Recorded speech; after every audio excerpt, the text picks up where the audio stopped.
Hi, this is the Ski Show. I'm Matt Waddle.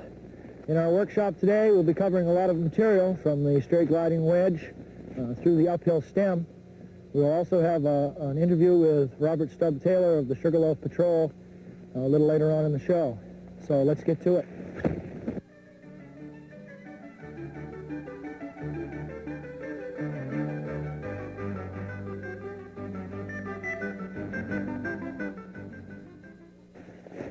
That's great skiing, Tom. In our workshop today, we'll be reviewing the straight gliding wedge and also covering wedge turns in the fall line and across the fall line. And we have a little bit of review with Tom here, so what do you say we get to it? Okay, Matt. First, I'd like to go back to the natural position. And the natural position is extremely important when we're talking about balance and when we're talking about skiing in the fall line. Let's take a look at that.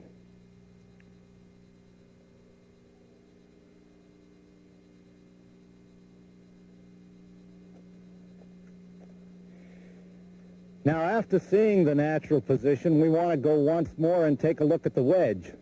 And you notice in the wedge position that we still are basically balanced over the ski. Let's take a look at our wedge.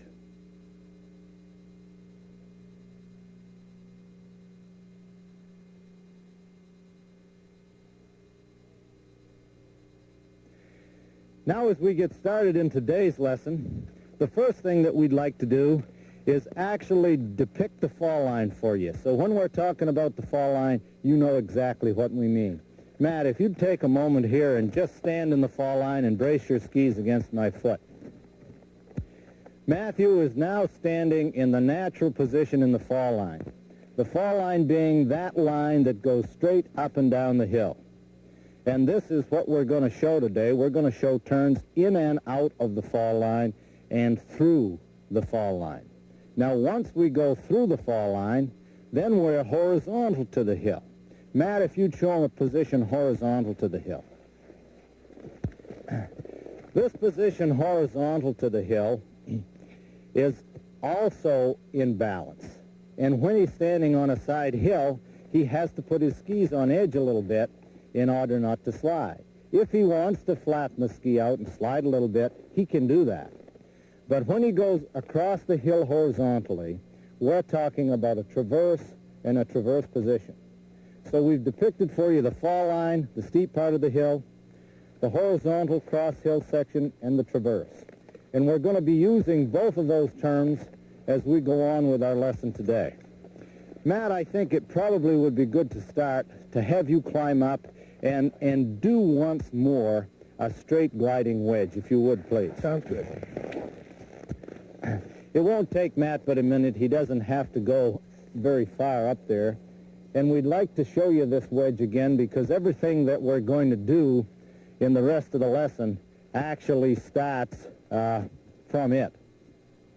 And once we start turning in the fall line from the wedge position, we're going to begin to glide the ski a little bit. We're going to feel a certain motion that we haven't felt before because we are going over the fall line and doing it smoothly. All right, Matt, just up on weight, give us a nice gliding wedge. Now note his gaze, it's ahead, his balance is right over the middle, butt over the heels, knees over the balls of the feet. Ski has a nice fluent ride down the hill. All right, now this time, when Matt goes up, he's going to turn in the fall line by just waiting one ski, then the other ski. And you're going to see his skis just move through the fall line gracefully. But he really isn't going to come out of the fall line.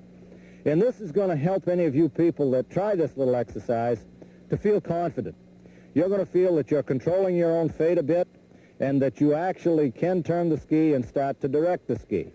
Now you remember, you want to do this on a reasonably flat slope. This way your speed won't reach excess.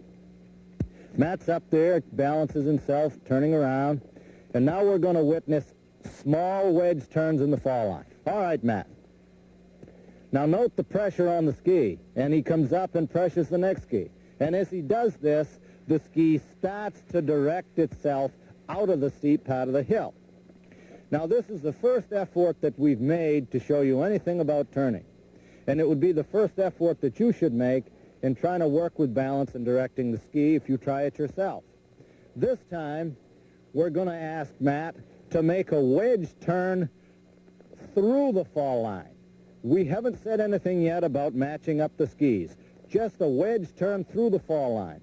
When he comes through that fall line, his skis are going to cross the hill. He's going to slow down. He's going to have to up on weight, make another wedge turn through the fall line.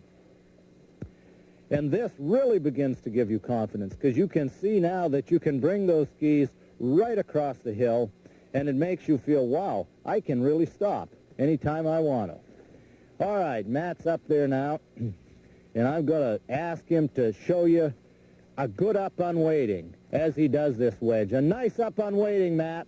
Smooth wedge turn through the fall line. Now he comes right across the hill. He up on weights. He comes right across the hill. He up on weights, right across the hill. Up on weights, right across the hill. All right, Matt, good job. Now you notice that when he approaches the steep part of the hill, he really begins to pressure that ski.